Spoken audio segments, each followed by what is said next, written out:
Merhaba, hoş geldiniz. Bugün narsistlerin asla hissetmediği duygular ve bunların ardındaki sebeplerle ilgili konuşacağız. Narsistler çok çeşitli davranışlar sergileyebilirken, deneyimlemedikleri belirli duygular vardır. Şimdi sırasıyla bu duyguların neler olduğunu, neden narsistlerde olmadığını ve bu durumun narsistin hayatını ve ilişkilerini nasıl şekillendirdiğini inceleyelim.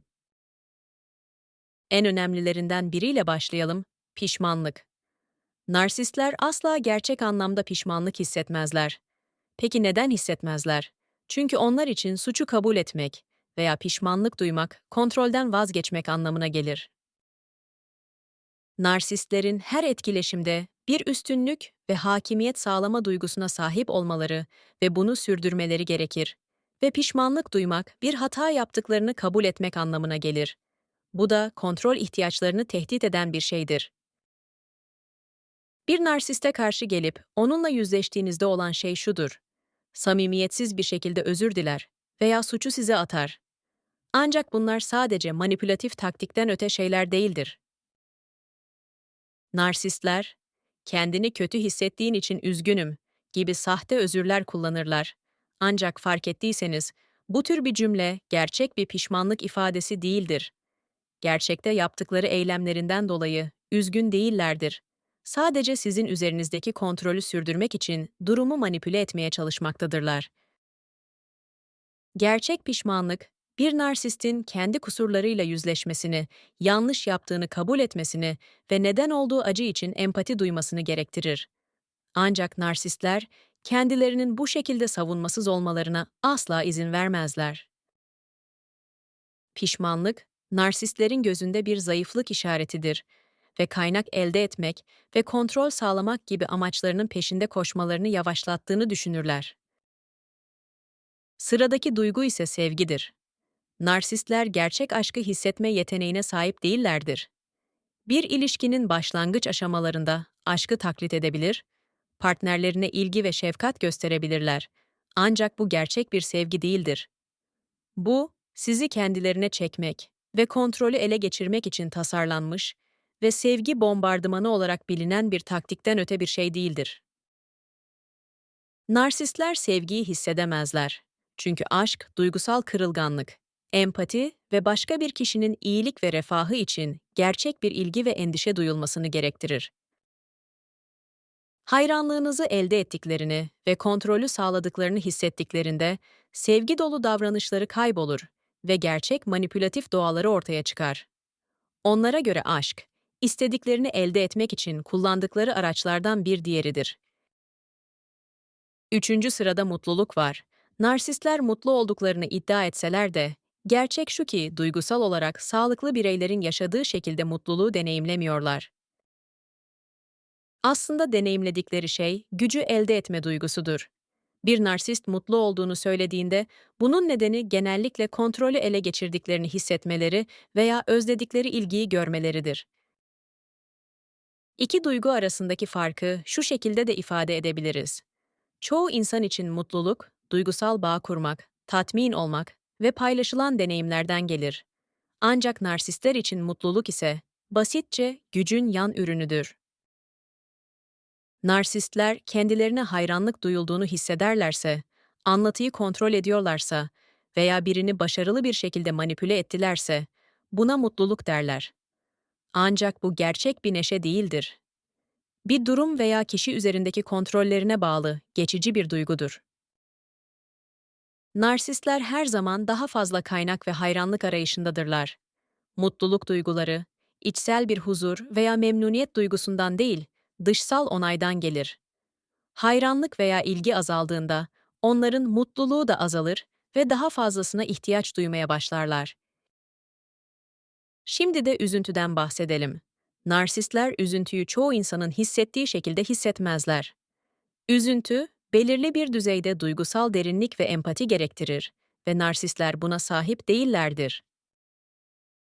Bunun yerine bir kayıp veya hayal kırıklığıyla karşı karşıya kaldıklarında, narsistler genellikle huzursuzluk, öfke veya kendine acıma hissederler.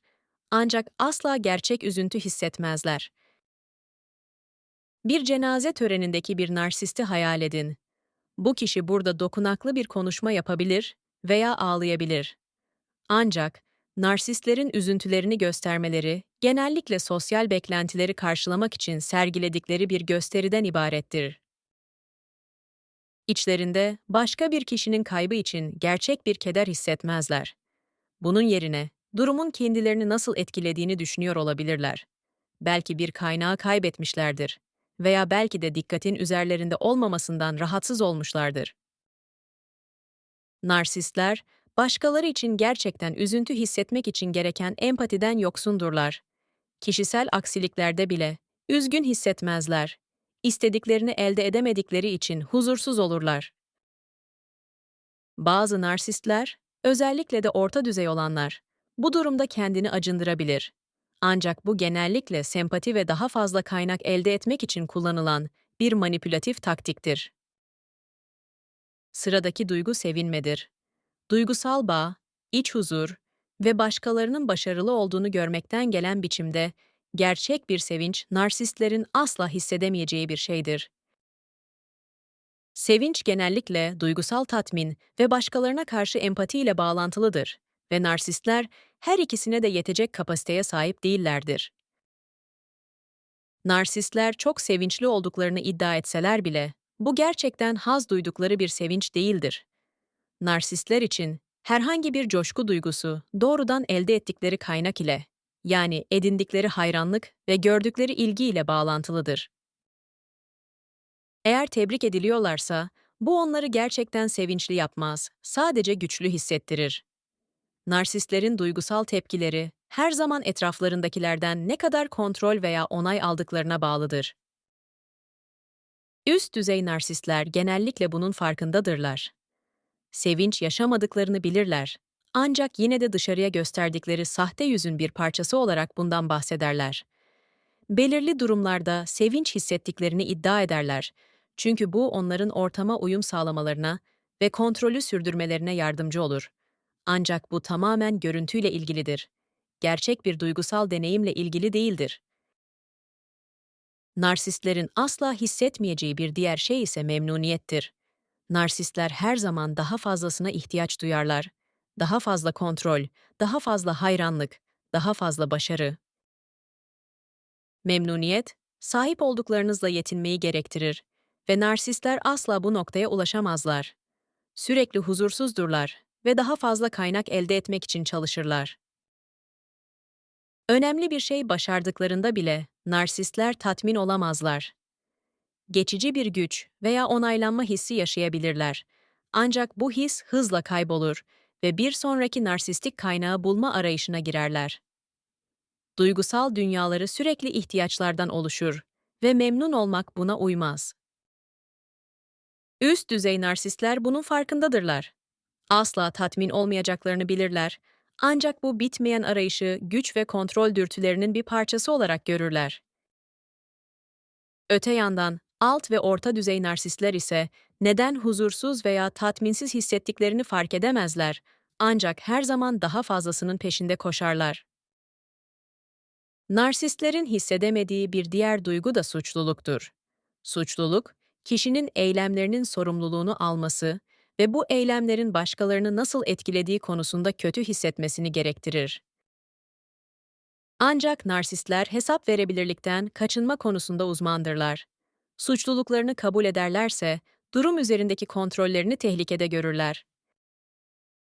Bir narsiste karşı gelip onunla yüzleşildiğinde, suçluluk duygusundan kaçınmak için çeşitli taktikler kullanırlar. Narsist dikkat dağıtabilir, başkasını suçlayabilir veya hatta bunun sizin hatanız olduğunu düşünmeniz için sizi kandırabilir.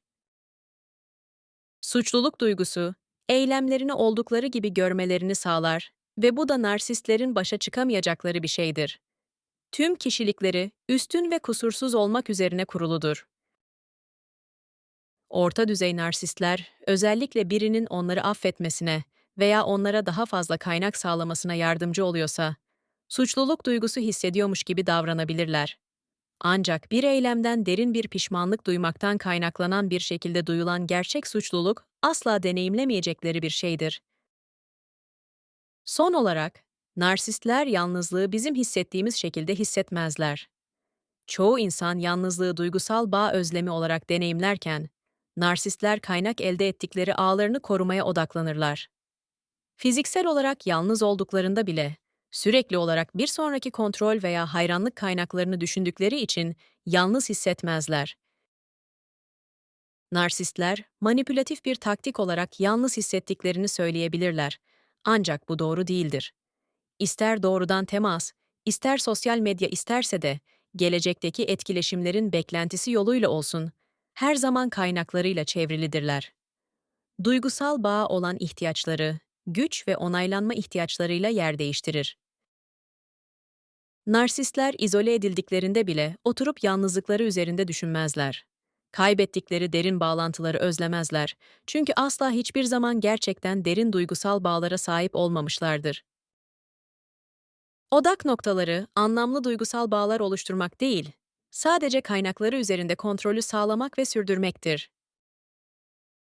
Ve şimdi, artı bir olarak eklediğimiz ve narsistlerin hissedebileceği bonus bir duygudan bahsedelim. Ve bu duygu nefrettir. Narsistler nefreti hissederler. Ancak bu duygusal olarak sağlıklı insanların deneyimleyebileceği derin ve kalıcı nefretten çok farklıdır. Bir narsist için nefret, hayal kırıklığı ve kontrol kaybıyla bağlantılıdır. Narsistler, birileri üzerindeki kontrollerini kaybettiklerinde veya egoları tehdit edildiğinde nefret duygusunu hissederler. Özellikle alt düzey narsistler bu gerçekleştiğinde tehlikeli olabilirler. Narsistler reddedildiklerini, eleştirildiklerini veya kendilerine meydan okunduğunu hissederlerse, yoğun ancak genellikle kısa ömürlü nefret duyguları yaşayabilirler. Bu, güç kaybına veya egolarındaki bir yaraya verilen bir tepkidir. Bu nefret genellikle geçicidir ve durumsaldır. Hakimiyet kurma ihtiyaçları tarafından yönlendirilir. Özünde, narsistler içi boş bir duygusal dünyada yaşarlar. İlişkileri anlamlı kılan şeyleri gerçekten hissedemezler. Duygusal olarak sağlıklı insanların hissettiği gibi pişmanlık, sevgi, mutluluk, üzüntü, sevinç, memnuniyet, suçluluk veya yalnızlık hissedemezler. Ancak kontrolleri tehdit edildiğinde nefret hissetme yeteneğine sahiptirler. Bu duygusal boşluk, onların manipülatif ve benmerkezci davranışlarını yönlendiren şeydir. Bir narsistle uğraşıyorsanız, onların sahip olmadığı duyguları anlamak, onların manipülasyonlarından kurtulmanıza yardımcı olacaktır. Unutmayın, narsistler hissetme şekillerini ya da daha doğrusu hissetmeme şekillerini değiştiremezler. İzlediğiniz için teşekkür ederiz. Hoşça kalın.